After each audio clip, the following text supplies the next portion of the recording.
Buenas tardes, buenos días y buenas noches, dependiendo del lugar del planeta donde nos estén viendo. Y bienvenidos una noche más al canal de conferencias virtual de la Asociación Cultural Héroes de Cavite.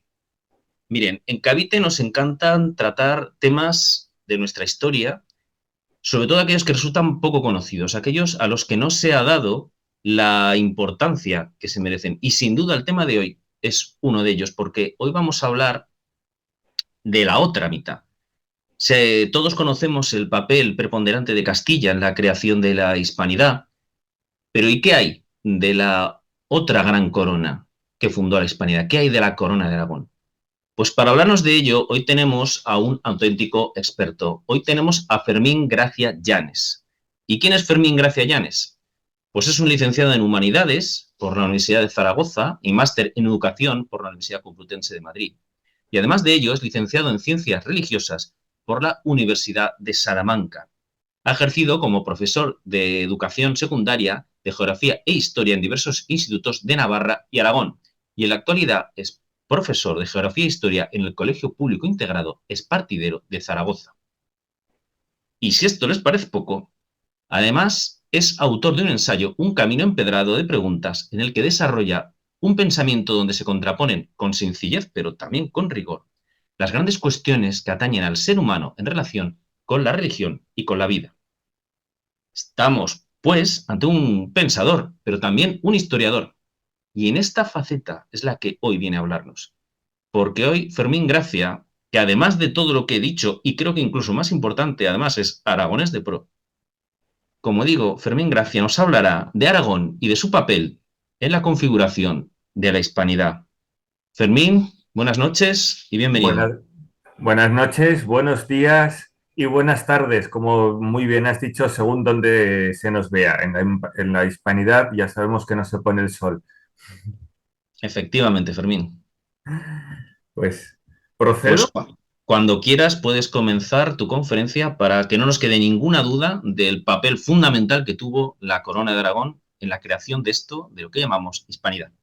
De acuerdo, muchísimas gracias. Procedo a compartir pantalla porque me voy a servir de una presentación de PowerPoint. Bueno, Aragón y el papel en la configuración de la hispanidad. ¿De acuerdo? Aquí tenemos un pequeño guión que es el que voy a estar siguiendo. Si en algún momento no se ve o hay problemas con el sonido, me decís. Voy a intentar que la exposición no dure más de una hora para que no resulte pesado y poder dejar espacio a preguntas y a participación de todos los que nos están escuchando ahora mismo. Podéis seguir en TikTok, que no es la red quizá la más apropiada, en la que comparto las lecturas que voy haciendo. Y aquí adelante tenemos el índice con los principales temas que vamos a tratar. Vamos a hablar de la corona, vamos a hablar del reino, centrándonos también mucho en el reino. Y, y querría empezar con una canción, con una jota, ¿de acuerdo? Bueno, fusión copla jota, y espero que se pueda oír bien. Es simplemente 1 minuto 8 segundos lo que querría escuchar.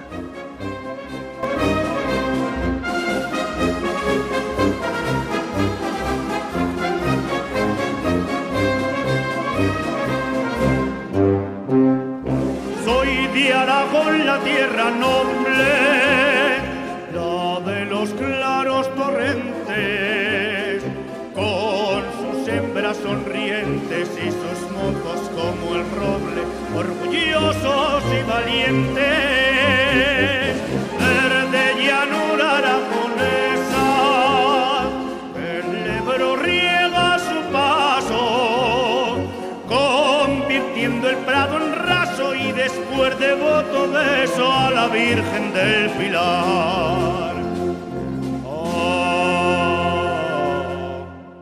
Soy de Aragón, del crisol de la raza de España. En mi pasión. Aquí podemos ver que es es una descripción geográfica que empieza describiendo lo que es Aragón, un valle rodeado, el valle central del Ebro, rodeado de montañas al norte y al sur. Y cuando afirma el crisol de las razas de España, vemos que en el valle medio del Ebro, sobre todo para personas que no sean españolas y no conozcan bien dónde se encuentra Aragón, Aragón se encontraría por aquí, donde convergen los pueblos originarios de la península ibérica, íberos, los vascones e indoeuropeos, ¿de acuerdo? Especialmente celtas celtíberos, ¿de acuerdo? Y es un territorio donde convergen, ¿de acuerdo? Al tener varios ríos, tiene la originalidad de que se conecta con Francia por el Garona, con el Gállego, bueno, con la Galia, que aún no existía Francia, converge por medio del Jalón hasta el Tajo, ¿de acuerdo? Y desemboca, entonces acaba favoreciendo que haya encuentros entre personas que son bastante alejadas unas de otras, ¿de acuerdo? Bastante alejadas. Luego me gustaría compartir lo que es el papel de los símbolos, el papel de los símbolos de España, el papel de la corona de Aragón y del reino de Aragón. Tenemos dos orígenes, con la bandera de Aragón, una catalana, muy documentada con una tradición muy fuerte de los 4 dedos manchados en sangre sobre un escudo, y la tradición más aragonesa que es una evolución del escudo de Roma. Del escudo de Roma salen los colores vaticanos, de los colores vaticanos, cuando Sancho Ramírez se hace vasallo de los estados pontificios, se hace vasallo del Papa, adopta sus colores para demostrar su filiación. ¿Por qué? Porque se encontraba entre el territorio andalusí, que era muy fuerte, y el reino franco, que también era muy fuerte, y para no ser comido tras la recién adquirida independencia del reino de Navarra, que es de donde venimos, pues se hace vasallo del Papa. ¿De acuerdo? Continuando con los símbolos de España, los himnos que tenemos son la marcha real o el himno de riego. Los dos actualmente oficiales, la marcha real, y hay argumentos a favor y en contra de que pudo componerse en Zaragoza el himno nacional. Puede ser que fuera una nuba a que se compusiera aquí, no exactamente de Abenpace, pero también hay argumentos en contra. Se han encontrado documentos que pueden venir la melodía que asocian al himno de España, porque aún no existían las notas musicales. Guido d'Arezzo creo que aún no las había compuesto, aún no las había definido, y han encontrado un texto parecido, un texto musical parecido en el norte de África, en el Magreb. Entonces está el debate de si realmente se encontró o es propaganda de ciertos arabistas, ¿de acuerdo? Os presento una pequeña audición de lo que era el posible himno de España, y uno de sus defensores es Paniagua, que es uno de los grandes expertos de música andalusí. Entonces vamos a escucharlo, a ver, y que cada uno saque sus conclusiones.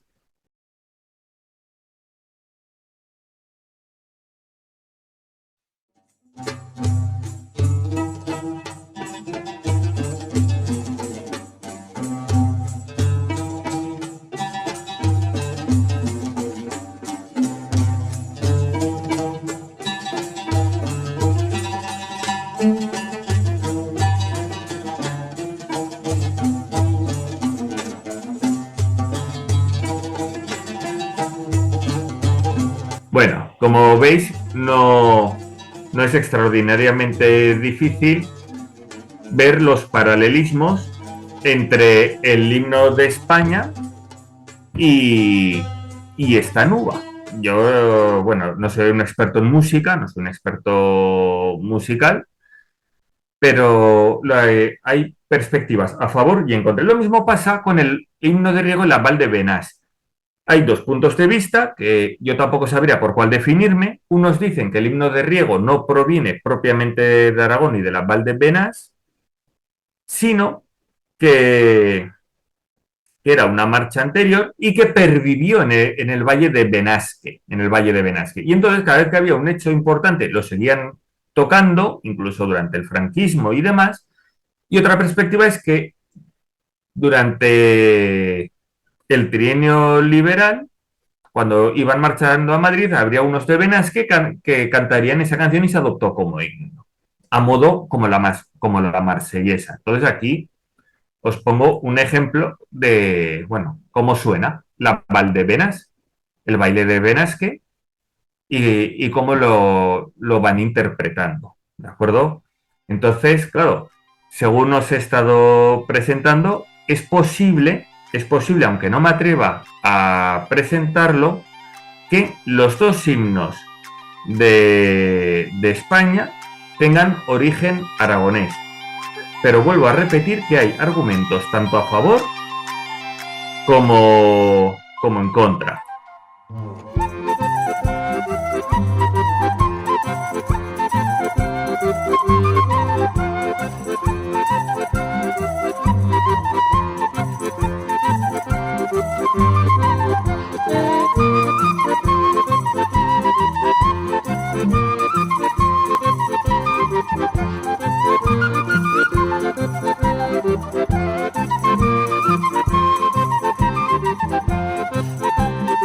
Como podéis ver, es un himno que se reconoce mucho más rápidamente que en la nuba, que aquí ponía Voy en Pace, no era de Ave en Pace, pero mucho más, se intuye aún más que el himno, que la marcha real. Pero desde luego está el debate de si nacieron o no nacieron en Aragón. Luego tenemos los escudos, como digo, me centro un poquito más en lo que era el reino de Aragón que propiamente la corona, pero es imposible hablar de Aragón sin hablar de Cataluña, sin hablar de Navarra, porque todos estamos en el mismo barco, en el barco de la hispanidad, y sobre todo somos vecinos. Entonces, vemos que los símbolos que van apareciendo, el escudo de Cataluña en el tomado del Salón de Reinos, que se encuentra en Madrid, Aragón aparecen las barras con la cruz de Íñigo Arista y la cruz de San Jorge, mientras Cataluña se identifica tradicionalmente solo con las barras. ¿De acuerdo? Va variando según el documento, pero por lo general Cataluña suele ser más solo las barras y Aragón suele predominar un poquito más la cruz de San Jorge. En el escudo de Aragón aparecen 4 cuarteles con el árbol de bueno, con la cruz de Sobrarbe de Supra Arborum, encima del árbol, ¿de acuerdo? De los árboles, con la carrasca. Aquí la cruz de Íñigo o Eneco Arista, el origen navarro, la cruz de San Jorge tras la batalla de Alcoraz, con las cabezas de los 4 moros, y las barras de Aragón. El escudo de España se divide igualmente en 4 cuarteles más Granada y tenemos relación absolutamente con todos. Aragón tiene relación absolutamente con todos. Nacemos a la vez que Castilla, a la muerte de Sancho el Mayor. Somos hijos de Navarra, el símbolo de Aragón, y con León, cuando Alfonso VII invade Aragón a la muerte de Alfonso I el Batallador, la ciudad de Zaragoza adopta el león como recuerdo de aquel suceso. Entonces, estamos claramente integrados en la hispanidad a todos niveles, ¿de acuerdo? A todos lados, con nuestros vecinos mirando al este, mirando al oeste, que sería Navarra, o mirando más allá, tanto con Castilla como con León. Después quería presentar uniones naturales. Yo, mientras preparaba esta diapositiva, me he acordado mucho de Jorge Valdano, cuando habla que en fútbol, el fútbol es un deporte de equipo en el que vive de pequeñas sociedades. Entonces, la hispanidad, dentro de su pluralidad, ha habido pequeñas sociedades que se han ido repitiendo a lo largo de la historia. ¿Qué sociedades han sido? Pues sociedades geográficas, y es el Valle del Ebro con el Mediterráneo. El Valle del Ebro, si vemos desde la división de los romanos de la Hispania Citerior, ¿de acuerdo? Incluye parte del Valle del Ebro hasta el Ebro central, con Cataluña, Valencia, incluso parte de Murcia. Pero vemos que 1000 años después se va repitiendo con la taifa de Zaragoza, a excepción del Reino de Aragón y el Condado de Barcelona, se va repitiendo la conexión del Ebro central con el Levante español. Como luego volverá a pasar con la Corona de Aragón, vuelve a ser la conexión Ebro-Mediterráneo, pero hemos visto que también ha habido otras divisiones. Pero la más frecuente suele ser esta, Mediterráneo con Ebro central. Vemos aquí el caso de la Tarraconense como provincia ya bajo imperial, porque antes la Tarraconense incluía Cartaginense y Galaecia, pero en este caso ya la Tarraconense más dividida, que era el Valle del Ebro puro con la salida al mar. Pero más adelante, una división histórica de donde nacemos, aragoneses, navarros y catalanes, va a ser la marca hispánica. O sea, como nacemos nosotros es siendo hispanos. O sea, llegan los francos y dicen, ustedes son hispanos. Y más tarde, y claro, ¿qué son? Distintos valles pirenaicos, y es muy difícil, como estáis viendo con el ratón, aquí están los Pirineos. Los valles, la inmensa mayoría de los valles son perpendiculares, a excepción del Valle del Aragón, que es paralelo al eje de los Pirineos. La mayor parte son perpendiculares, entonces estamos más cerca. Desde aquí se está más cerca del Ebro de lo que está un valle del otro, porque hay que cruzar montañas. Por eso la separación y tan difícil unión entre un territorio pirenaico, como podía ser el Reino de Pamplona, con el Reino de Aragón, bueno, en aquel entonces pasarían a ser condados, o los condados catalanes. Estábamos incomunicados por tratarse de distintos valles. El Valle del Aragón, como he comentado, era el único valle paralelo, y enseguida hay una unión natural con Navarra, que casualmente sería la primera unión. Como he remarcado antes y pongo aquí por escrito, os recuerdo que llevamos casi 2500 años unidos, porque como veis, y retrocediendo, los pueblos íberos vuelven estaban ya marcando el camino de lo que era el Valle Medio del Ebro con el Levante español. Es decir, una pequeña sociedad que se va repitiendo durante 2500 años. Ahora, como estoy presentando el papel de Aragón en la hispanidad, lo presento por un papel de oposición, de resistencia, al ser frontera con los francos. Algo que nos va a definir mucho es lo que no somos. Y a la caída del Imperio Romano aún estaba por definir que era el reino de los francos, que era el reino de los visigodos, que la provincia de Hispania que era. Entraban muchas dudas. Aún estaba todo por definir. Y tras la batalla de Bouillé, que por si no suena mucho, la batalla de Bouillé es donde el reino de los visigodos pierden todos los territorios ultrapirenaicos. La primera capital del reino de los visigodos, para quien era mayor, reino de los visigodos, capital Tolosa, que es así como lo estudiábamos, y más adelante reino de los visigodos, capital Toledo, el siguiente. Pero el primero capital Tolosa, Toulouse, la ciudad de Toulouse. Y tras la batalla de Bouillé en el 507, perdemos la mayor parte de los territorios ultrapirenaicos. Se pierden esos territorios. El reino visigodo queda tremendamente debilitado al perder la fertilidad de las tierras galas, porque no se puede comparar la fertilidad de que hay al norte de los Pirineos y las lluvias y lo productivas que son esas tierras, sobre todo para cereal, que era la base de la alimentación en aquel entonces, con lo que es el Valle del Ebro, que le podré tener mucho cariño, pero desde luego es muy seco, muy seco.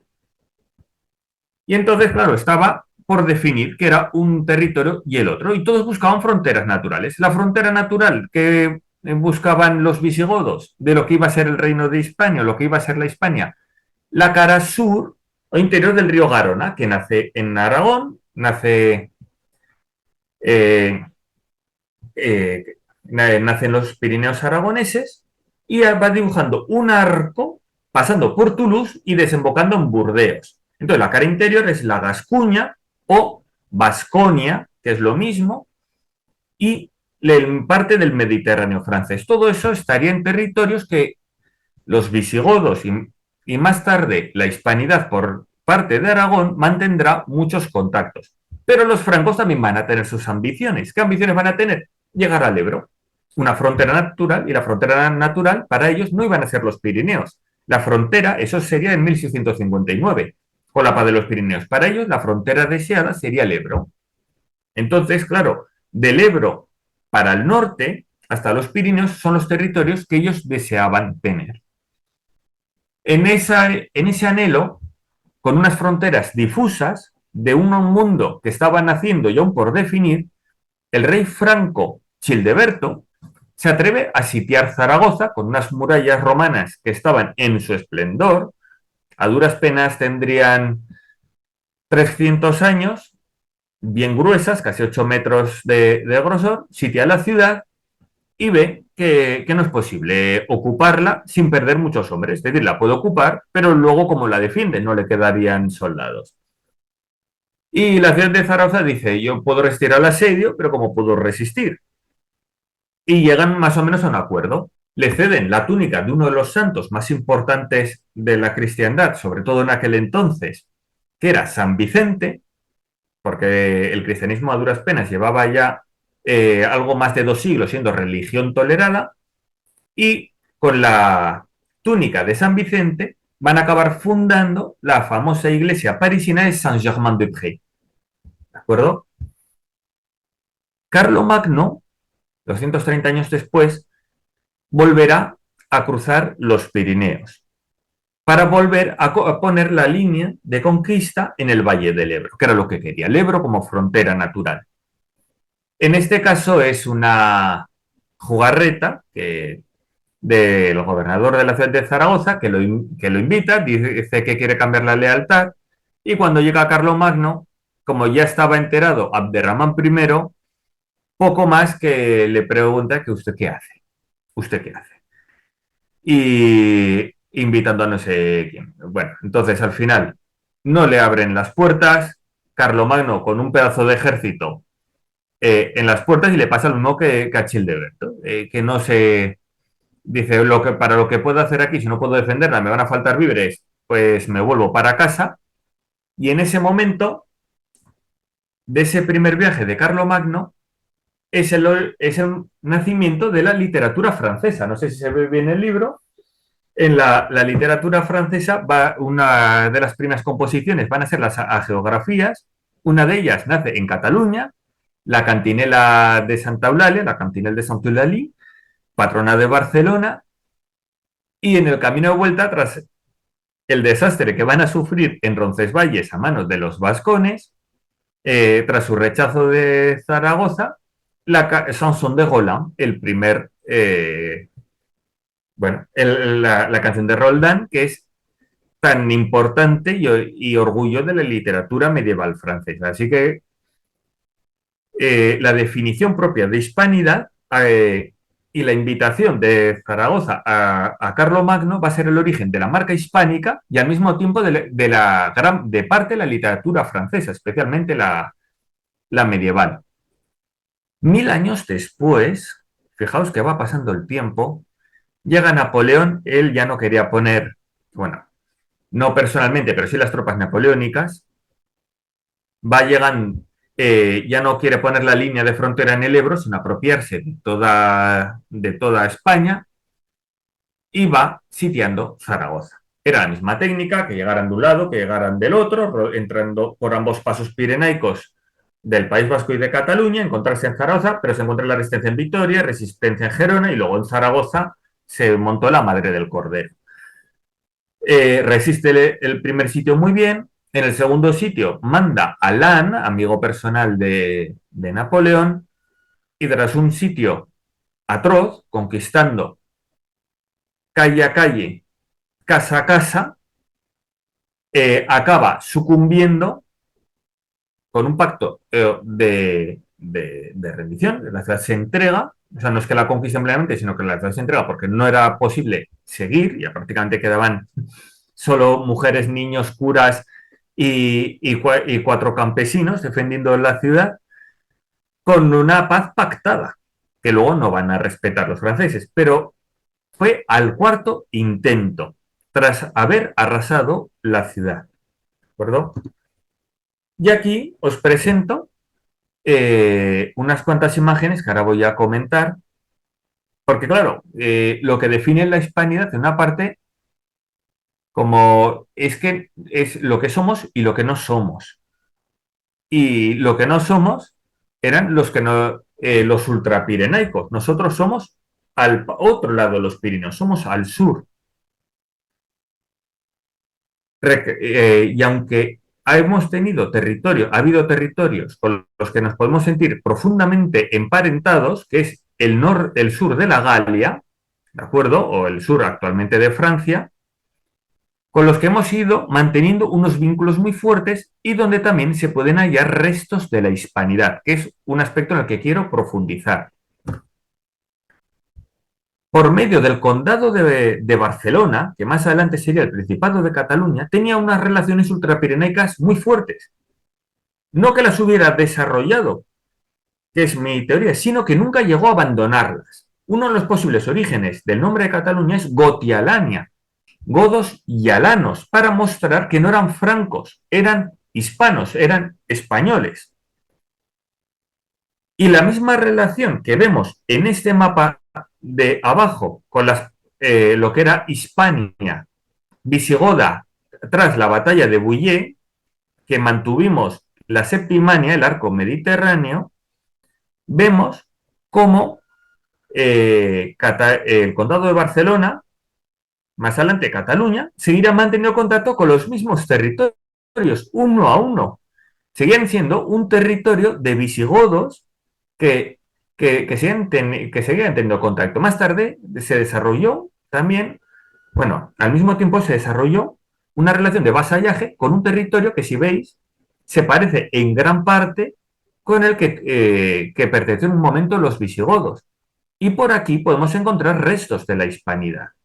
¿Qué resto de la hispanidad? Desde las plazas de toros, o sea, los circos romanos convertidos en toros, a Toulouse, que fue segunda capital española durante la República, la primera fue, durante el exilio de la República, la primera fue México, y oficialmente es llamada Toulouse el cuerno de España, porque hace como una curva y Toulouse tiene muchos vínculos con España. O sea, de aquí era San Cernín o Cernín, que fue quien bautizó a San Fermín, patrón de Navarra, Perpiñán, que se le llama la catalana. Entonces, siempre hemos mantenido muchos vínculos. Tantos que en una región que ya no existe porque ha habido una reordenación en Francia, una región que se llamaba PACA, la Provence-Côte d'Azur, Provence-Alpes-Côte d'Azur, Provenza-Alpes, Costa Azul, mantienen las barras. Y es muy fácil encontrar escudos donde mantienen las barras de la corona aragonesa. Aragón, tanto el reino como la corona, como siendo parte de España, participó en las navas de Tolosa. Y arriba a la izquierda podéis ver un cuadro pintado en pleno siglo XXI, es decir, no tiene mucho valor histórico, aunque sí mucho rigor. Aparece la carga de los 3 reyes. Y aquí vemos al rey de Navarra con el escudo, bueno, en aquel entonces aún de Pamplona, con el escudo tradicional que era el pájaro negro. Aquí vemos al rey de Castilla y aquí al rey de Aragón. 1212, las Navas de Tolosa. Es decir, estábamos configurando la hispanidad, expulsando a los almohades. En este momento en el que estábamos expulsando los almohades, el mapa que teníamos en España era este, aquí abajo. He tenido que coger un mapa que está en inglés, no lo he encontrado en español, y refleja una realidad muy curiosa. Aragón, que ya estaba unido con el condado de Barcelona, tenemos distintos colores y tiene una razón de ser que se justifica con el mapa de arriba. El rey de Aragón era libre, era soberano, pero era vasallo de Francia en cuanto que era conde de Barcelona, porque el condado de Barcelona no era plenamente independiente de los francos, seguía siendo la marca hispánica para ellos. Hay una tradición que habla de Borrell o de Bifredo, que ya habían empezado a ser independientes, que no prestaban juramento al rey de Francia. Y esto lo tenemos muy claro en un montón de países o en un montón de territorios. Hay una independencia declarada, Estados Unidos 1776, una independencia reconocida, 1783, Tratado de París. La independencia, vamos a decir, o el no juramento de lealtad al rey Franco sería en torno al año 1000, pero no sería consolidada hasta el Tratado de Corbeil en 1258. Este Tratado de Corbeil fue la consecuencia de una guerra que fue de una batalla, que fue la batalla de Muret, escrito justo un año después de las Navas de Tolosa, en la que el rey de Aragón, Pedro II, va a morir y claro, entre 1213 y 1258 son 45 años en los que se van a estar disputando la hegemonía de unos territorios y de otros. Y al final se opta por una solución que no me atrevo a calificarla, pero sí desde luego de que la mayor parte de los territorios ultrapirenaicos van a ser renuncias de Jaime I, con excepción de Montpellier, porque él había nacido en Montpellier, eso vamos, renunciar a donde uno nace es muy fuerte, y a cambio el rey de Francia, Luis IX, renunciaría a un poder que ya no hacía efectivo sobre los condados catalanes. Por eso, con Ramón Berenguer IV, que es con quien nace empieza a formarse la corona de Aragón, con el matrimonio de Petronila y Ramón Berenguer IV, cuando conquista la Cataluña Nueva, lo que es Lérida y Tarragona, esas provincias más o menos, no pasan a los condados catalanes, sino que pasan al reino de Aragón, para no depender, cuando se conquista, no depender del rey de Francia. Y por eso las pasa a Aragón.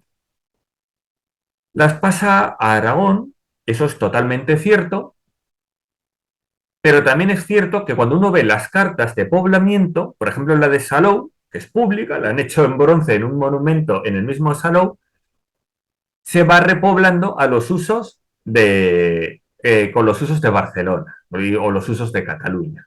Ya se puede utilizar la palabra Cataluña en aquel entonces. Entonces, claro, era un uso, era como una cesión temporal, casi desde ese momento. ¿Todo esto a dónde nos lleva? Simplemente que hay cultura hispana al otro lado de los Pirineos y que tenemos vínculos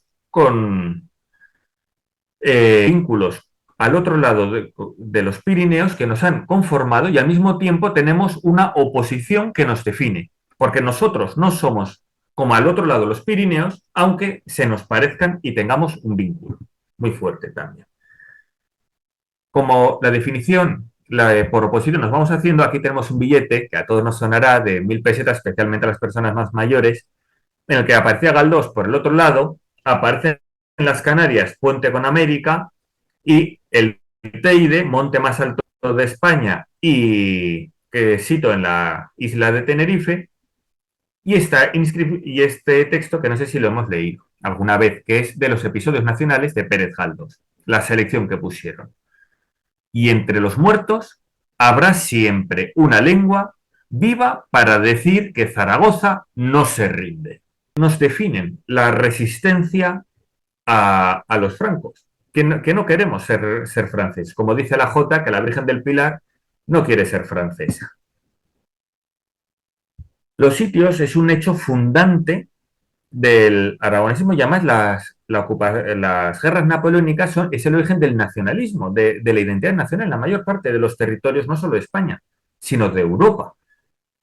Pensamos en Alemania y los colores de la bandera alemana nacen de las guerras napoleónicas y una de las fechas del nacimiento de España como nación es el 2 de mayo, cuando nos levantamos ante la ocupación francesa. Así pues, podemos ver que los sitios es un momento fundante, es como el éxodo para los judíos, es un momento de etnogénesis. Pero no solo con España, sino con Zaragoza, sino con la hispanidad. ¿Por qué? Porque de la Asociación de los Sitios hay unos textos muy bien documentados en el que presentan cómo hubo unos indianos, unas personas que vinieron de América a luchar y que muchos se quedaron. Y venían de Filipinas, venían de distintas partes de América. Luego otros que eran de aquí de España y que se combatieron en los sitios de Zaragoza en la resistencia contra los franceses, fueron a América llevando ideas de la Ilustración, de la Revolución Francesa a América, pero no solo españoles, no solo españoles del otro hemisferio, del otro lado del charco o de Filipinas estuvieron en Zaragoza, o españoles que luego volvieron a América, del sitio de Zaragoza, América o Filipinas, sino los mismos franceses que sitiaron la ciudad también emigraron a América, que es un hecho algo más que curioso. Por lo tanto, los sitios nos definen tanto por la resistencia como por demográficamente, porque hay un componente demográfico que irán con sus ideas por toda España y por toda la hispanidad.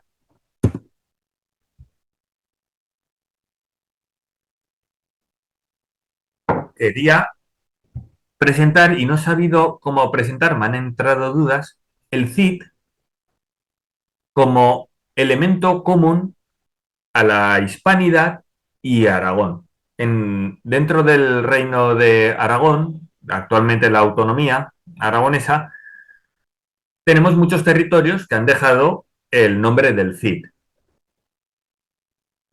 El Cid realizó gran parte de sus andanzas dentro de lo que actualmente es Aragón, pero en realidad él era un gran enemigo de Aragón, porque servía al rey de Castilla o servía al rey de Zaragoza, que eran aliados y al mismo tiempo evitaban la expansión del reino cristiano de Aragón. El reino de la taifa de Zaragoza en aquel entonces era un reino musulmán, aliado de Castilla y enemigo de Aragón.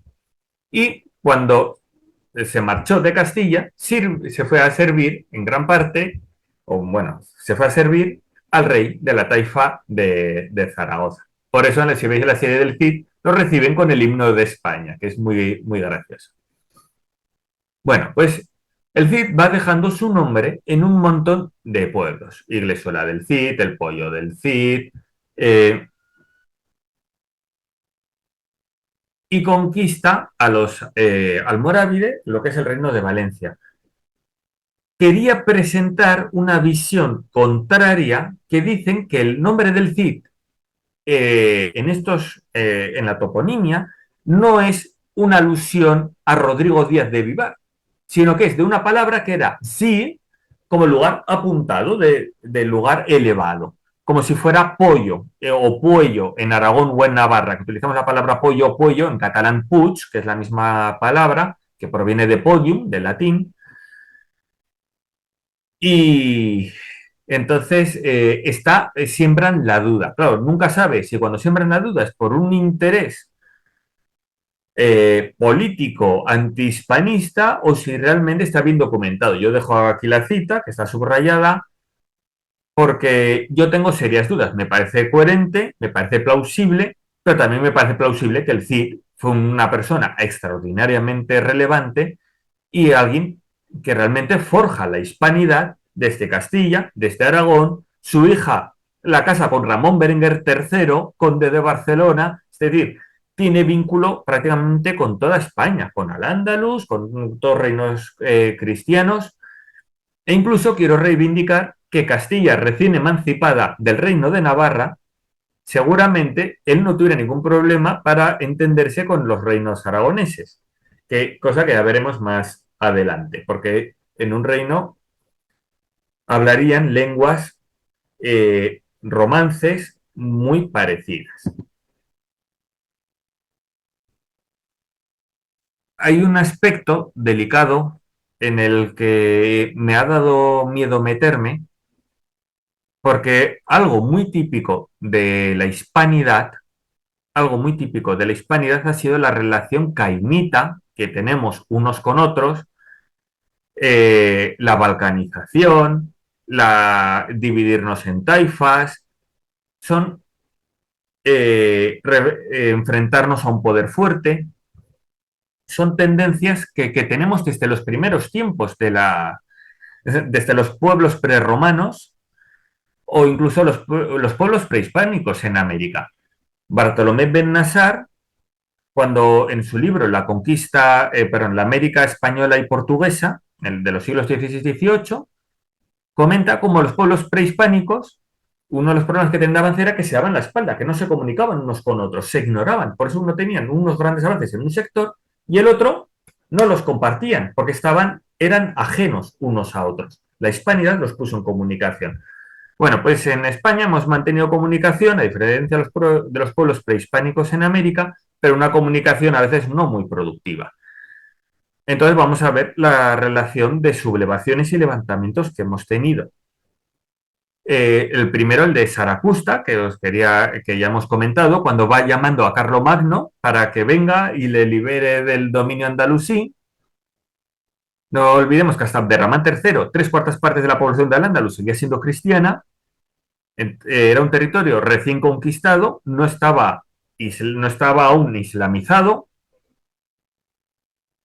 y claro, más tenían que ver con los francos, con la cultura franca, que era europea, era cristiana, era católica, que con los recién llegados musulmanes. Pero bueno, al final, traición para uno y traición para el otro. Y en el siglo XI, la primera taifa que se emancipa de Al-Ándalus es la taifa de Zaragoza. Un levantamiento muy fuerte de los nobles, aquí los tenéis, contra el rey Ramiro II en este caso, estamos hablando del mediados del siglo XII, que es la famosa escena de la campana de Huesca, en la que el rey Ramiro II, recién sacado del convento para ser rey, al que él no quería, se le levantan los nobles, los va llamando uno a uno y les va cortando la cabeza. Y al final los pone en torno a una campana exponiéndolas. Viví varios años en Huesca, en la calle Campana de Huesca, y para las fiestas ponían cabezas alrededor, por todos los lados de la campana, ¿de acuerdo? Recordando esa escena tan sangrienta. Por cierto, la entrada está en el Museo de Huesca y es gratis. Si algún día vais por Huesca, no esperéis entrar a la sala de la Campana de Huesca, genera un escalofrío tremendo. Otros movimientos muy fuertes han sido los movimientos antiinquisitoriales en Aragón. En Aragón siempre hemos sido muy nuestros. La Inquisición era un signo de poder real, de autoritarismo o absolutismo monárquico, según qué autor sea. Para unos es autoritarismo, para otros absolutismo. Yo no me voy a meter en esto, no es ahora mi guerra. Pero en Aragón costó mucho implantar la Inquisición. y hasta que no sucedió el asesinato de San Pedro Arbués en la Catedral del Aseo, no se pudo instalar. Y una vez que se instauró la Inquisición, fue mirada siempre con recelo y nunca plenamente, nunca con plenos poderes o con la libertad que gozaba en Castilla. Esta fuente la podéis ver, por ejemplo, en Historia de la Brujería en España, de Josep Pérez, donde afirma que en Castilla los procesos de brujería eran mucho menos severos que en Aragón y en Cataluña, porque la Inquisición era más fuerte y la Inquisición era más indulgente en Castilla. De las alteraciones de Aragón, que fueron muy serias, muy importantes, en 1591, resulta que Antonio Pérez traiciona a Felipe II, tenía su madre creo que era, su madre era aragonesa, él se refugia aquí en Aragón, llamando a los fueros, y Felipe II le quería juzgar quería juzgarle con la Inquisición. Hay una disputa para ver qué tribunal debe juzgarle. Él se esconde aquí. Juan de Lanuza, Justicia de Aragón, un cargo que actualmente sería el predecesor al Defensor del Pueblo, una influencia en España, el Justicia de Aragón, que dio origen al Defensor del Pueblo, y hubo una invasión castellana. Fue apabullante, se le recortaron los fueros, y Antonio Pérez fue uno de los que empezaron a escribir la leyenda negra. O sea, no toda influencia de Aragón ha sido buena. Bueno, en este caso, Antonio Pérez fue uno de los que forzaron la leyenda negra. El duque de Híjar, 50 años algo más de 50, 60 años después casi, hubo un levantamiento en la famosa década de 1640 en la que todo lo que pudo salir mal a la hispanidad salió mal, todo el mundo que pudo clavarle un puñal por la espada a la monarquía hispánica se lo clavó, Aragón no iba a ser menos, y el duque de Híjar intentó desgajar el reino de Aragón de la monarquía hispánica, sin mucho éxito. Otro levantamiento que acabaría marcando la hispanidad fue la Guerra de Sucesión. La Guerra de Sucesión, toda la vida nos han engañado, o al menos yo me he sentido engañado, porque he cambiado mi perspectiva. Y me ha generado fuertes reflexiones. Uno ama un territorio, pero no es nacionalista cuando descubre los errores, que a veces uno puede ser el malo en la historia. Carlos II, último de los Habsburgo, tiene mucho miedo de que se desgaje aún más la monarquía hispánica, de perder territorios. Y se los deja a alguien con quien tiene un vínculo de sangre, que va a ser un Borbón. ¿Y por qué? Porque es el vecino más fuerte que tenemos. Francia es el vecino más fuerte, es el pueblo el más poblado. A España nos ha faltado siempre población. Llega Felipe V a España a la muerte de Carlos II y jura los fueros en Aragón, que muchas veces nos lo presentan como que nos quería quitar los fueros. Nos los quitó, pero él los juró.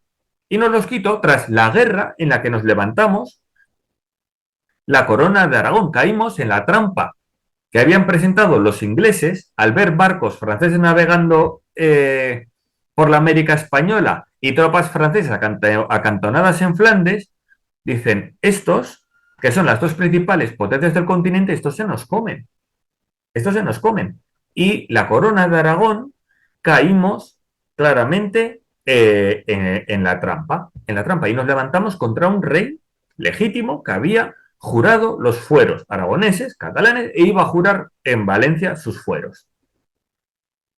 Entonces, es algo que marcó la hispanidad, porque a raíz de ese momento, decretos de nueva planta, perdemos los fueros, no perdemos todos nuestros derechos. Aquí hay un libro maravilloso que se llama La historia silenciada, de Óscar Uceda, donde habla de cómo el derecho privado en Aragón y en Cataluña se mantendrá. Se mantendrá porque era más efectivo. Mientras en Valencia se adoptará el derecho castellano porque realmente funcionaría mucho más. Tendremos el motín del pan, que no me voy a detener mucho, pero vamos, fue una revuelta de subsistencia, o alguno más, como la sublevación de Jaca en 1931, en 1930, en el que vamos anticipando la República, ¿de acuerdo? La Segunda República Española. No me voy a entretener porque ya el tiempo se nos está echando encima y no quiero estar mucho más de una hora con la conferencia. Quiero comentar que algo muy importante es el pilarismo en el concepto de hispanidad y la espiritualidad, porque España durante muchos años lo que nos ha definido ha sido la espiritualidad. Ha sido, bueno, hemos tenido muchos títulos, bueno, entonces a lo que íbamos. El 2 de enero, fecha muy importante porque también coincide con la conquista de Granada, del año 40, según la tradición, es la venida de la Virgen a Zaragoza. Y esto nos genera una pregunta. Si es el templo más antiguo de España, debería ser el templo primado de España, porque es más antiguo que la catedral que la comunidad de Tarragona, donde llegaría San Pablo 30 años después, y desde luego mucho más que Toledo es la primada porque fue la capital de Goda, ¿de acuerdo? Pero si el Pilar debería ser incluso la primada de España, porque la catedral primada.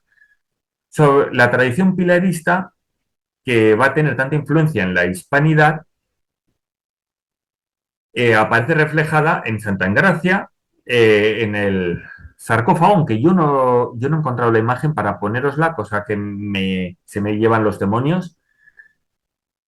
Pero vamos, en el siglo IV ya estaba la tradición de la Virgen del Pilar, o en el siglo IX, en una iglesia que ya veis que algo que tiene que ver con nosotros, Saint-Germain, ya habla de San Vicente, mártir, que también tiene que ver con Saint-Germain, que estuvo sirviendo en un templo dedicado a la Virgen. Está documentado que incluso bajo ocupación musulmana, tanto la iglesia de Santa Engracia y las Santas Masas, extramuros, y la iglesia del Pilar siguieron manteniendo culto. Es decir, son templos de una antigüedad, bueno, o al menos con una tradición en esos solares de culto milenaria. En algún caso ya rozando el bimilenarismo, que se dice pronto. Y aquí os quería presentar un documento que me ha costado conseguirlo. Quiero agradecerlo al Cabildo y a los archiveros del Pilar, que me han facilitado el facsímile en PDF para hacer la captura de pantalla, en el que, bueno, aquí aparece Zaragoza, escrito con doble cedilla como se escribía, perdón, pero me cuesta mucho leer la gótica aragonesa y no estoy muy habituado a leer documentos antiguos, pero bueno, aquí en Zaragoza, y habla de la devoción de la Virgen del Pilar, no solamente en el Reino de Aragón, más por toda España. Es decir, aquí ya no, ni corona, ni nada, por toda España. Y es el primer documento en el que aparece el nombre de la Virgen del Pilar, 1299, donde pone en aquí esto, la Virgen, Madre suya, Santa María del Pilar, en la iglesia de Santa María la Mayor. Es de que muchas personas dicen, no, el Pilar no existía, era Santa María la Mayor. La iglesia es más Santa María la Mayor, pero está la devoción a Santa María del Pilar. Entonces, el pilarismo va a tener una gran tradición con la hispanidad. Más allá de las religiones, en el retablo del altar mayor, si lo veis algún día, veréis a un lado a Moisés representando el judaísmo y al otro lado a Mahoma representando el Islam. Están representadas las tres religiones que había en aquel entonces en España. Y tras el milagro Calanda, que no me voy a detener explicándolo, pero vamos, que se le restituye la pierna y no hay forma de demostrar lo contrario porque todo el mundo lo había conocido cojo, se le restituye la pierna que la habían amputado, empieza a crecer la devoción del Pilar, tanto que en el siglo XVIII ya le cambian la festividad de la Virgen del Pilar, que antiguamente se celebraba el 15 de agosto, y como podéis ver en el altar mayor es la Asunción, a lo que está dedicado, una parte del Pilar. Este retablo de Damián Forment del siglo entre el siglo XV y XVI, en este caso creo que ya el XVI, bueno, como fiesta ya de la festividad del Pilar, el día del descubrimiento de América, el 12 de octubre. E incluso durante el franquismo se sirvieron mucho la exaltación de la Virgen del Pilar y la elevan por encima de otras devociones marianas nacionales, de Covadonga, Guadalupe, Macarena, Montserrat, todas con una gran fuerza. Montserrat también, profundo valor hispánico, no nos olvidemos la inspiración de San Ignacio, o que, volviendo al libro de Historia Silenciada, que cuenta el papel de Cataluña en la hispanidad, muy bueno, de Óscar Ruceda, va contando que las 3 primeras iglesias que se construyen en América son Santa Tecla, patrona de Tarragona, Santa Eulalia, patrona de Barcelona, y Montserrat, para que veamos el papel de la corona de Aragón en la hispanidad. Después quería hablar un poquito del papel de la espiritualidad que nos va definiendo, el papel del Santo Grial, cómo lo trae San Lorenzo desde Roma. San Lorenzo es un santo con una fuerza y una implantación en España fortísima, con una gran devoción, primero porque la batalla de San Quintín, se armó la de San Quintín, se construye el de San Lorenzo del Escorial, porque fue el 10 de agosto, es quien se pone chulo al emperador, le presenta, le pide las riquezas de la iglesia y le presenta a todos los pobres, trae el Santo Grial a España, él era oscense, y bueno, tanta devoción que, por ejemplo, en Pamplona, donde está San Fermín, es en una capilla de la iglesia de San Lorenzo, ¿de acuerdo? Tiene una gran fortaleza San Lorenzo, una gran devoción. San Vicente, ya hemos hablado, San García de las Santas Masas, en una de las persecuciones de los romanos, en las que más mataron, en la que más cristianos mataron, según San Isidoro de Sevilla, unos cuantos siglos después que lo documenta, es en la ciudad de Zaragoza, con los innumerables mártires. ¿De acuerdo? Que luego puede ser que no fueran tantos. Santa Isabel de Portugal, con la devoción enorme que presenta en Portugal, que presenta en Aragón, entonces reinos distintos de una misma hispanidad. San José Calasanz, inventor de la escuela pública y gratuita en Roma. San Vicente de Paúl, que hay un dilema de si es francés o si es aragonés, seguramente fuera francés de origen aragonés, pero porque Paúl es un apellido más o menos común por ciertas partes de Huesca, pero casi seguro nació en Dax, ¿de acuerdo? En lo que sería el País Vasco francés. Pero como aragonés aparece reflejado en el pilar, en la fachada del pilar. Es un elemento, no voy a decir como si fuera de la nueva historia, que apropiándonos personajes que no son, pero bueno. San José de Pignatelli, que fue el refundador y recuperador de los jesuitas, y esto es importantísimo, un jesuita en España y en América, en la hispanidad. Vamos a pensar, este señor, cuando los jesuitas, la orden jesuita es abolida, este señor va luchando por su restauración, y le va a pasar como a José Martí con la independencia cubana o a Moisés con la llegada a la tierra prometida. San José de Pignatelli morirá antes de ser restaurada, pero la obra es de San José de Pignatelli.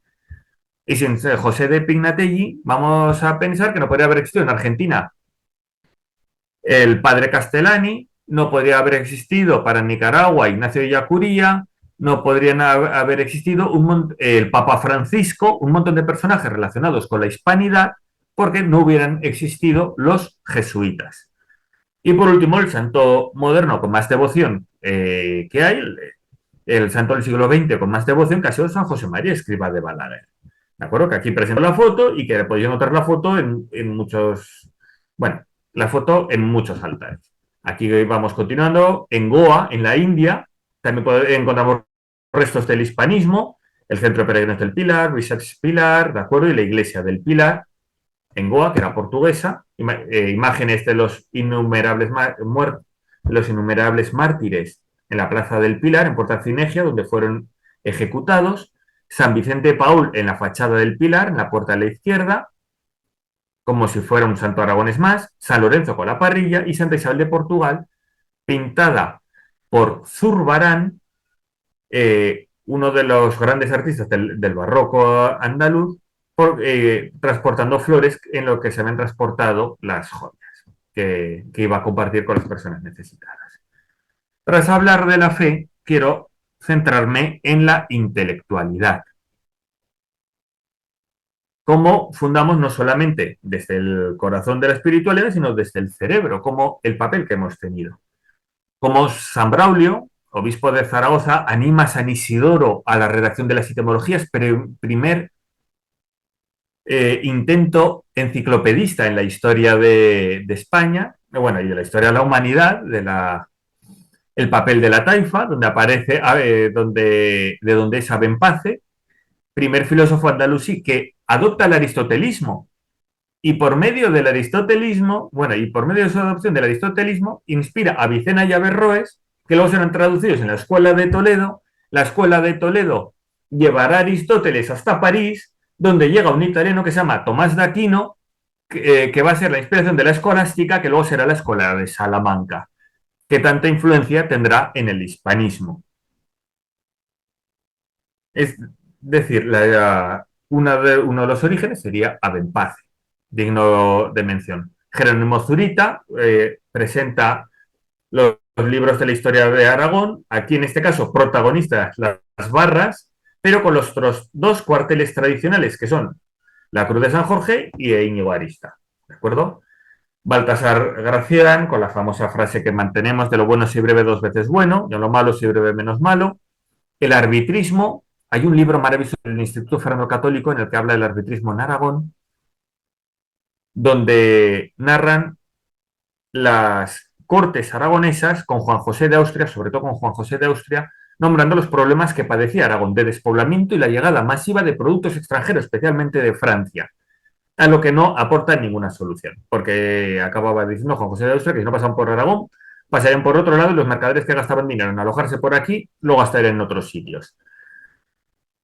Más adelante, en el siglo XVIII, los aragoneses en el siglo XVIII se fundarían dos partidos, sobre todo en la segunda mitad, ya un partidos no políticos exactamente, pero sí dos tendencias políticas, que serían aragoneses y golillas. Los golillas serían baja nobleza y burguesía, que sería, vamos a decir, una cultura más de mérito, y los aragoneses defienden una vuelta más al antiguo régimen y a favor de la alta nobleza. Su máximo exponente sería el conde de Aranda, a quien le debemos, desarrolló un gran trabajo al servicio de la monarquía hispánica y uno de los que propuso la emancipación voluntaria de los territorios americanos en lugar de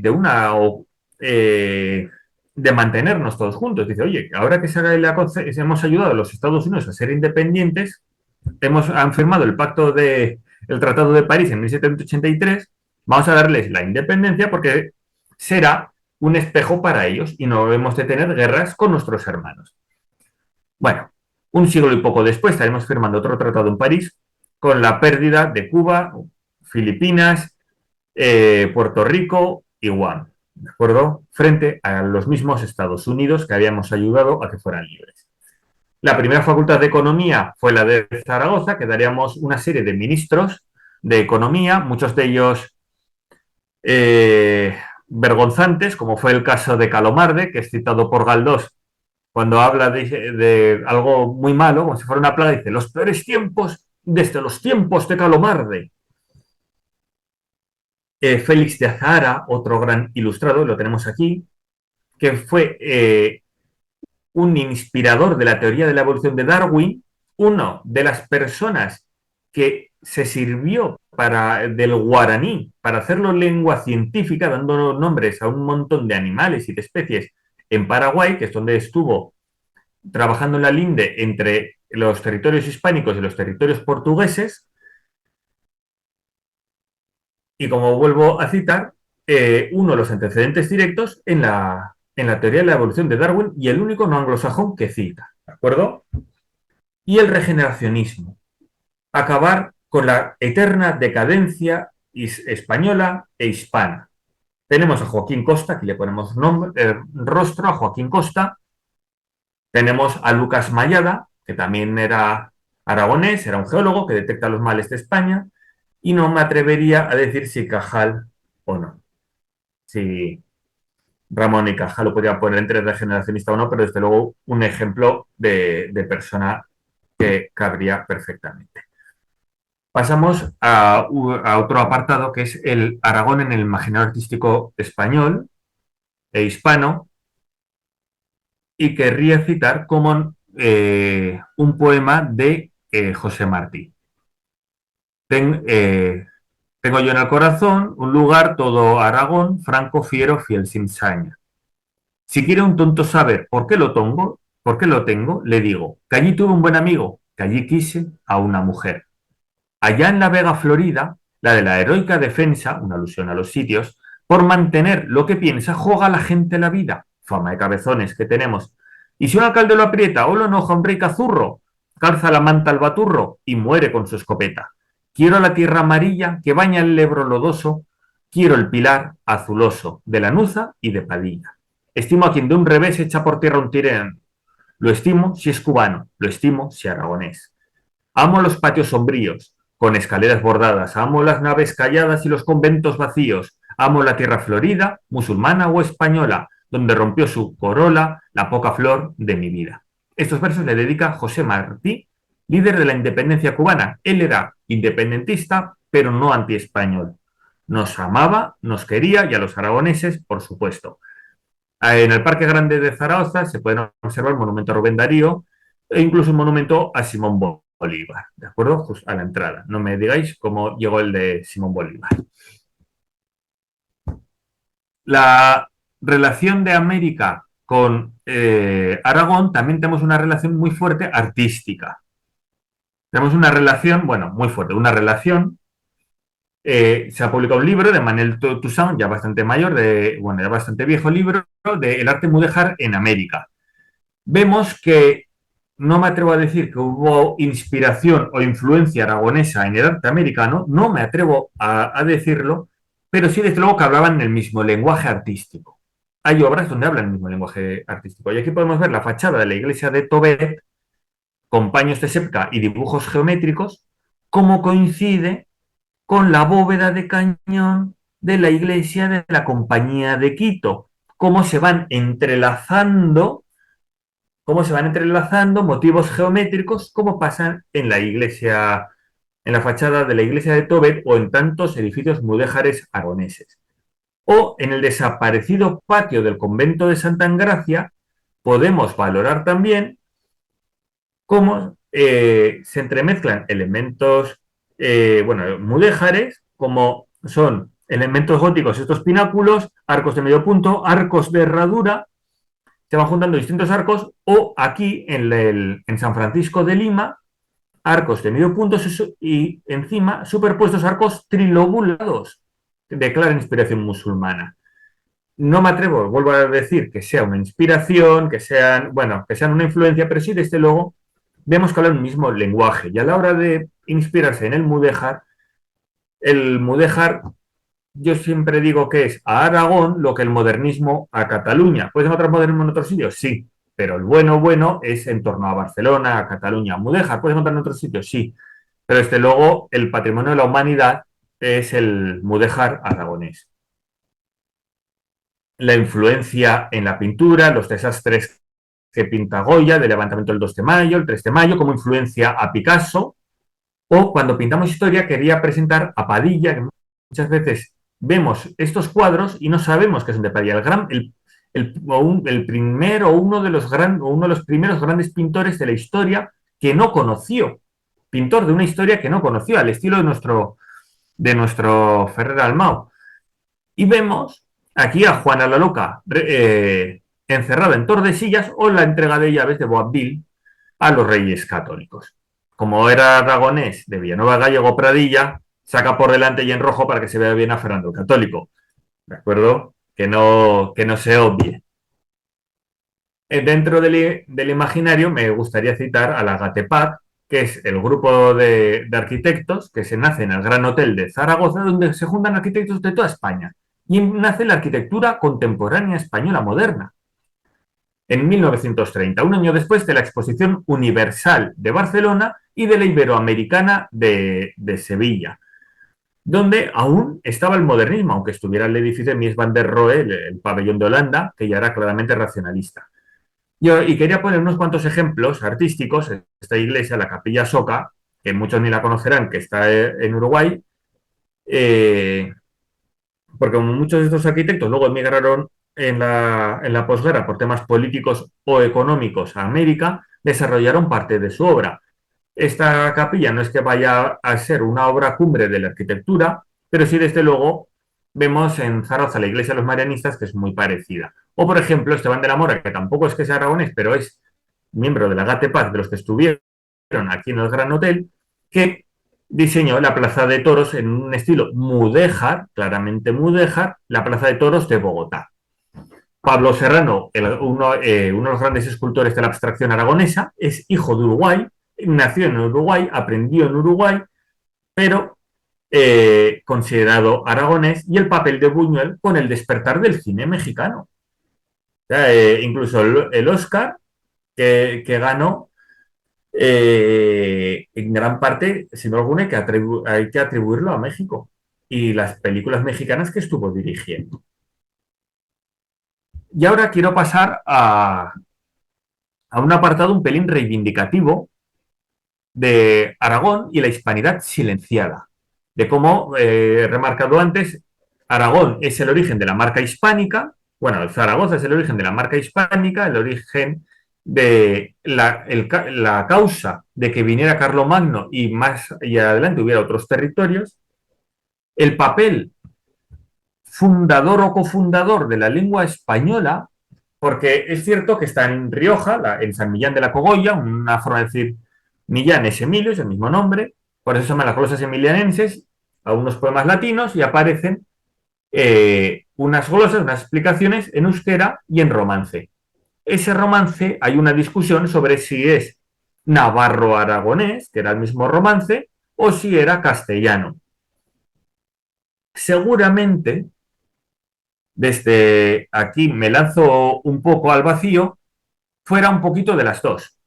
Entonces, seguramente no habría una distinción entre aragonés y castellano. Nacimos juntos, al igual que el reino de Castilla y el reino de Aragón nacieron el mismo día. El castellano y el aragonés seguramente nacieron el mismo día, porque no había distinciones. Seguramente estuvieran hablando de la misma lengua del Ebro, una lengua del Ebro, y que es lo más normal que fuera la misma lengua. Que tenga más concomitancia con el aragonés o con el castellano, que fuera territorio castellano, que fuera territorio navarro, entonces hablaban navarro-aragonés, son discusiones bizantinas. Seguramente fuera la misma lengua y no hubiera distinción, y no se plantearía en qué lengua estaba escribiendo, sino simplemente el romance que se hablaba a un lado y al otro, aguas arriba del Ebro y aguas abajo del Ebro. Después, el compromiso Caspe, y la concordia de Alcañiz. Cuando el pacto vence a la guerra, muere un rey sin sucesión, se escoge un sucesor que va a ser de la dinastía Trastámara, la misma dinastía que estaba reinando ya en Castilla, para tener ya vistas a unirnos definitivamente la corona de Aragón en lugar de territorios ultrapirenaicos, claramente con el resto de la península, con el resto de España. Y en el compromiso Caspe es cuando se decide que en Aragón vaya a haber un monarca trastámara, Fernando I el de Antequera, que sería el primer rey de la dinastía Trastámara, escogido en el compromiso Caspe 1412. Y por cierto, desde ese momento también el castellano como lengua vehicular en las Cortes Generales de Aragón, cuando se juntaban las Cortes de todos los territorios aragoneses. Fernando Católico, quiero reivindicarlo, que lo habíamos comentado justo antes de que empezara la charla,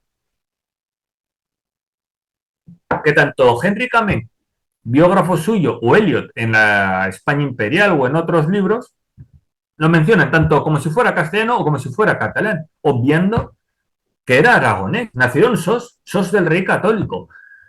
Y si cogéis un libro de historia, será muy fácil que lo podáis encontrar y refiriéndose a él como catalán o como castellano.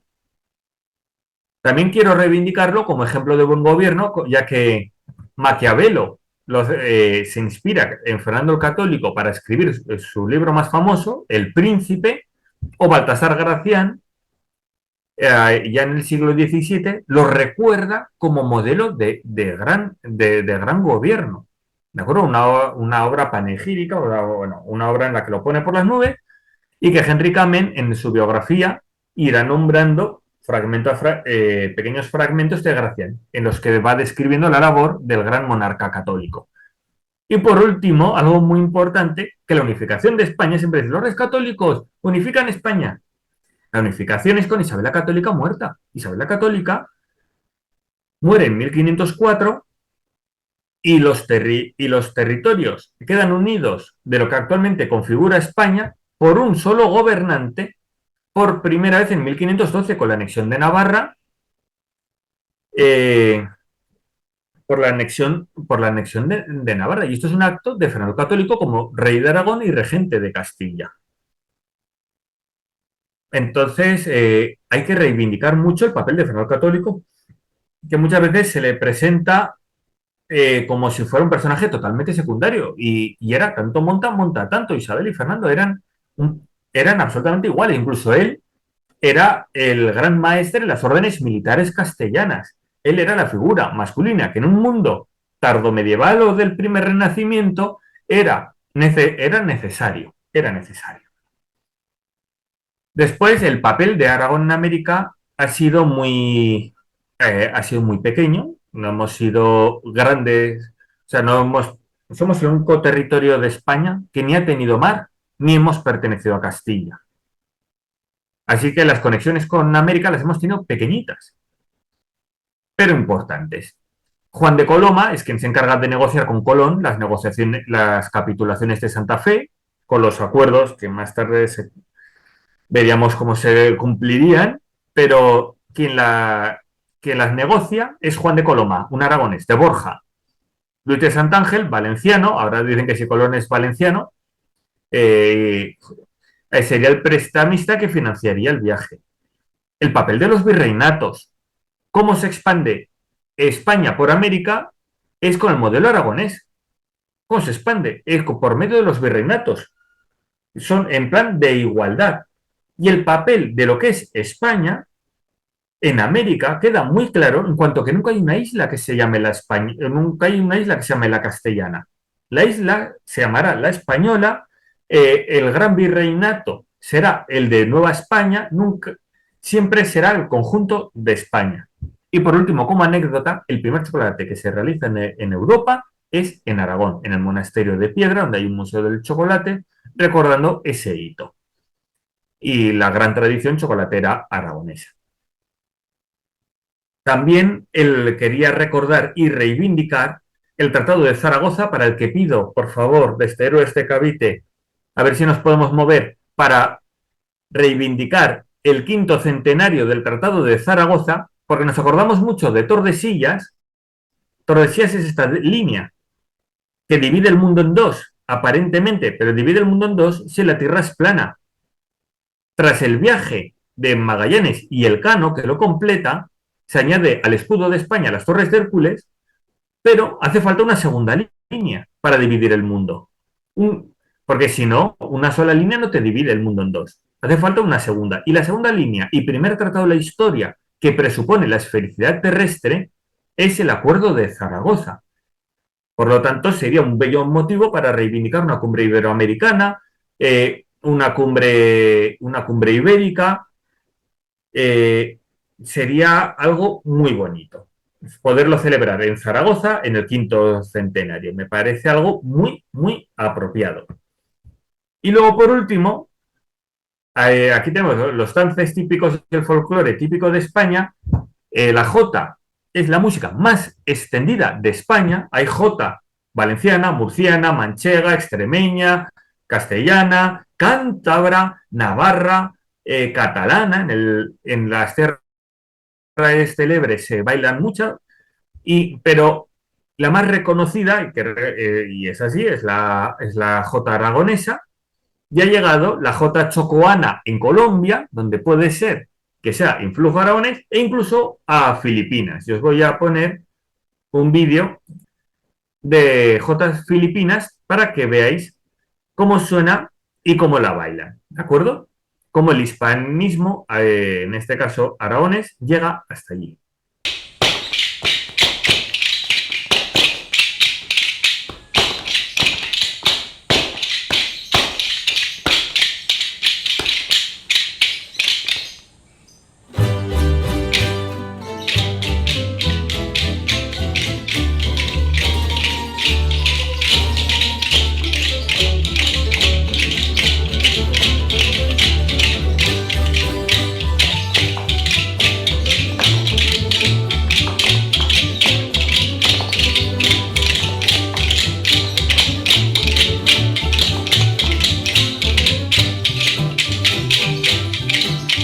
Una J, ya lo habéis visto, J que tienen en Colombia, J que tienen en Filipinas, J que seguramente tenga un vínculo con Aragón. Aquí os quería presentar un análisis filológico para ver la presencia aragonesa en América.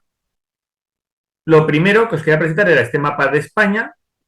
Aragón se encontraría en esta zona dividida entre la parte occidental con el Ico, la mayor parte de Aragón con el Ico, y la parte más oriental con Ete.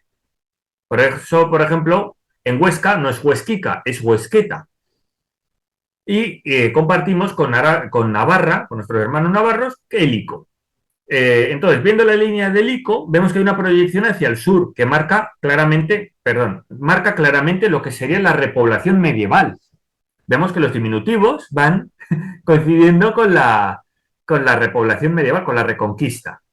Y el ICO, ¿dónde nos insertaríamos? El Instituto Cervantes dice que nos insertaríamos sobre todo entre Argentina y el Caribe, pero en Argentina no hemos dejado un gran legado lingüístico. Sin embargo, en la zona del Caribe, al igual que el resto de la corona de Aragón, sí que hemos dejado un gran legado, porque la corona de Aragón se insertó sobre todo en el Caribe. Y es uno de los motivos por los que podemos encontrar tantos apellidos catalanes en marcas de ron, o, por ejemplo, José Martí, el gran héroe de la independencia cubana, apellido catalán, o nos podemos encontrar las marcas de ron, Barceló, que si no me equivoco el apellido es mallorquín, o nos podemos encontrar en esta zona el Ico.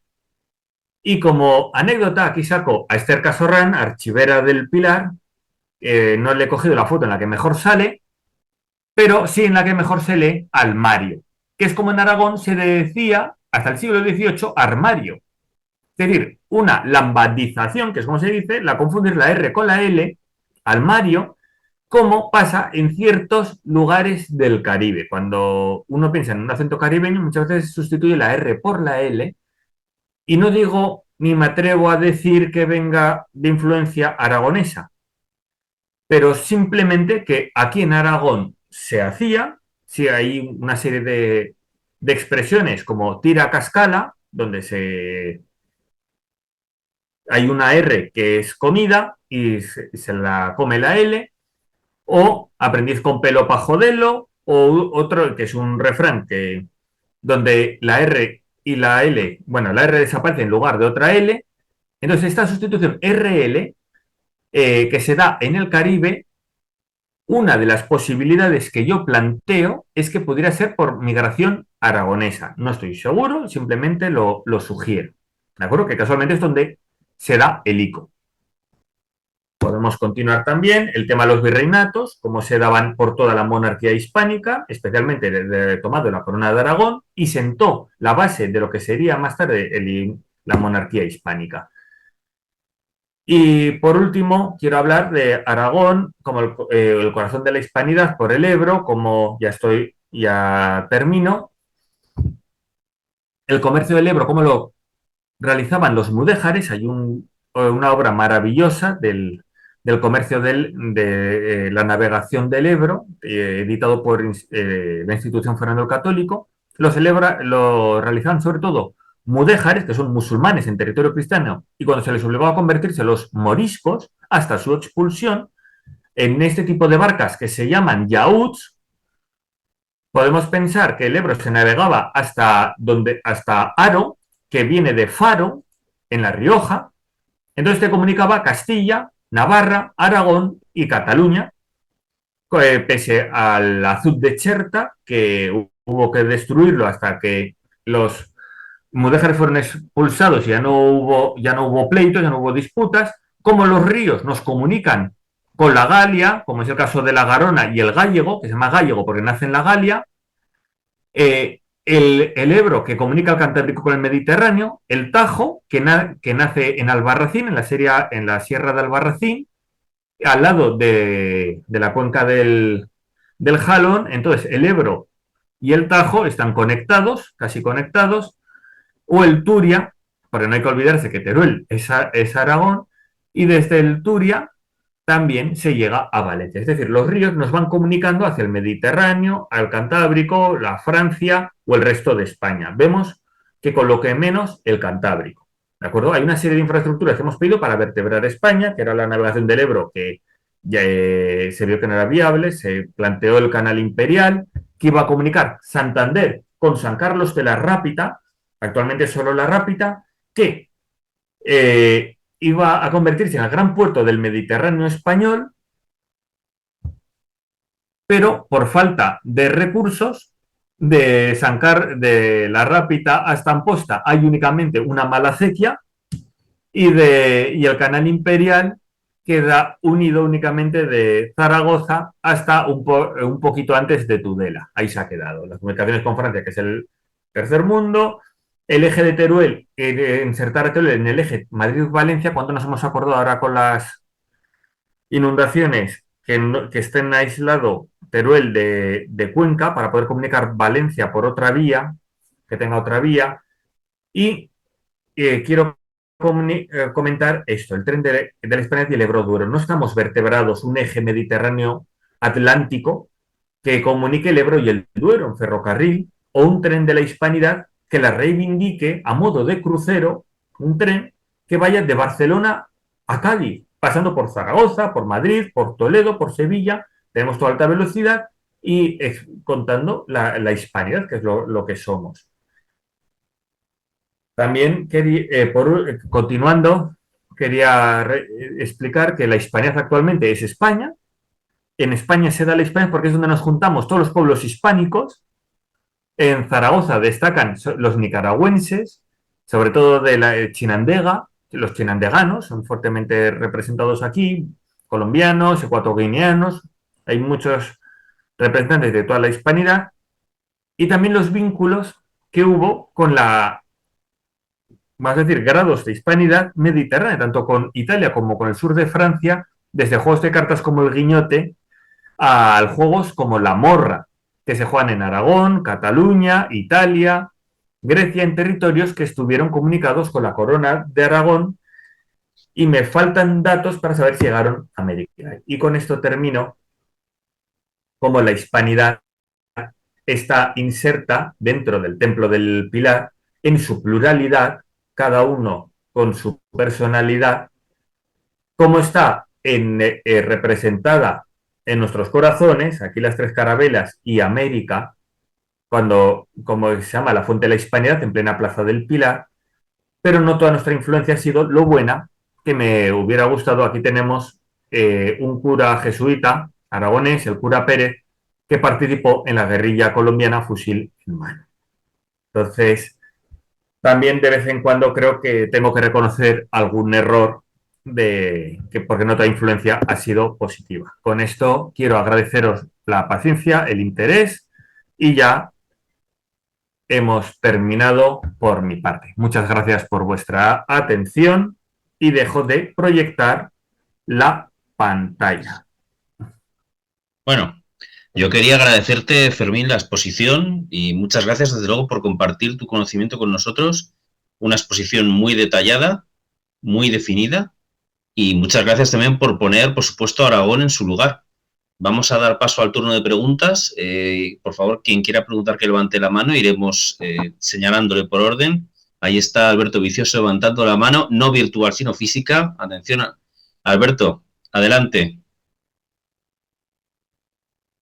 ¿Qué tal? Buenas noches. Pues muchas gracias, Fermina. Me ha encantado.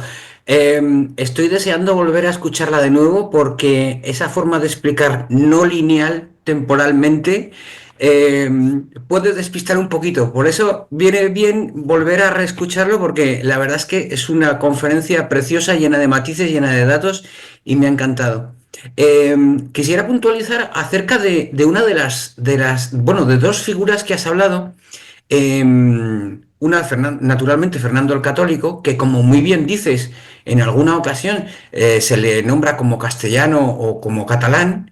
En una ocasión incluso escuché a unos tertulianos hablar de que Fernando el Católico le llamaban el viejo catalán porque había nacido en Barcelona. Digo, pero por Dios, es que si existe un sos de rey católico es porque alguien nació allí llamado Fernando. Pero bueno, en fin, vamos a dejarlo ahí, vamos a dejarlo como una anécdota.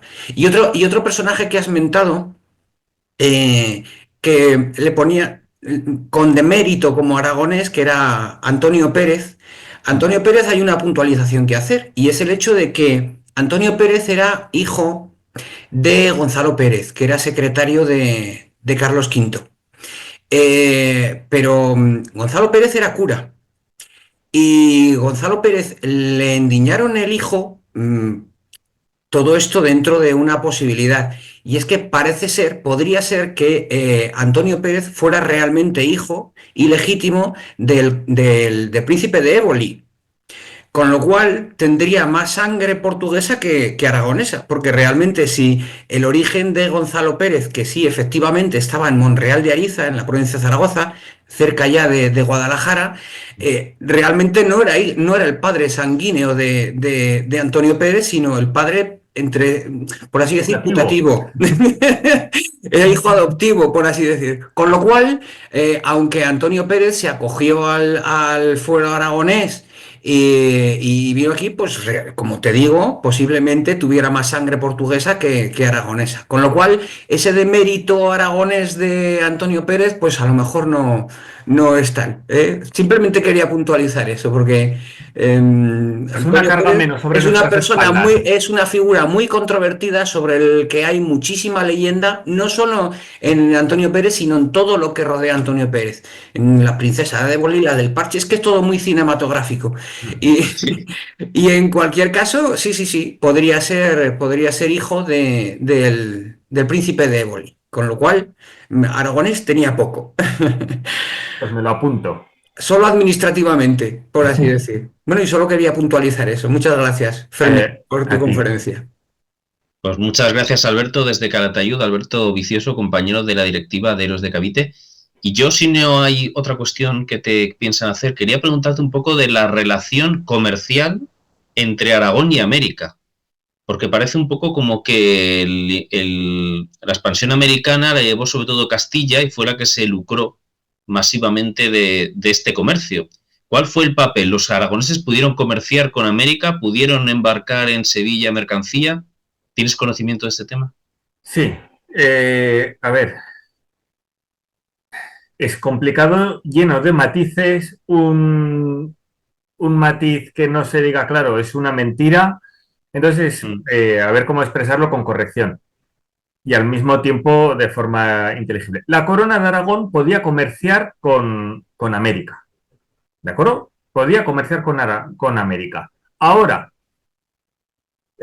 había que pasar por Sevilla, por la casa de contratación. Así pues, teníamos ese impedimento de que no partíamos del mismo reino, éramos la hispanidad, éramos España, no éramos...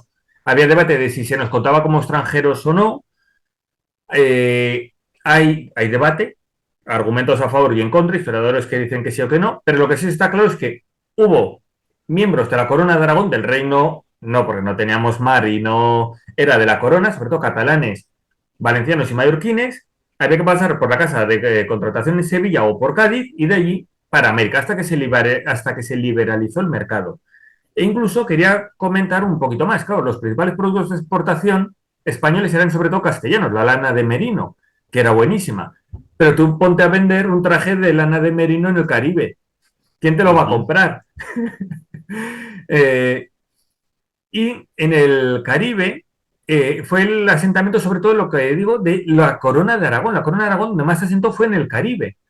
Y por eso, tras las independencias americanas, el territorio que menos se resintió en su industria fue quien mantuvo los vínculos. ¿Quién fue? Cataluña.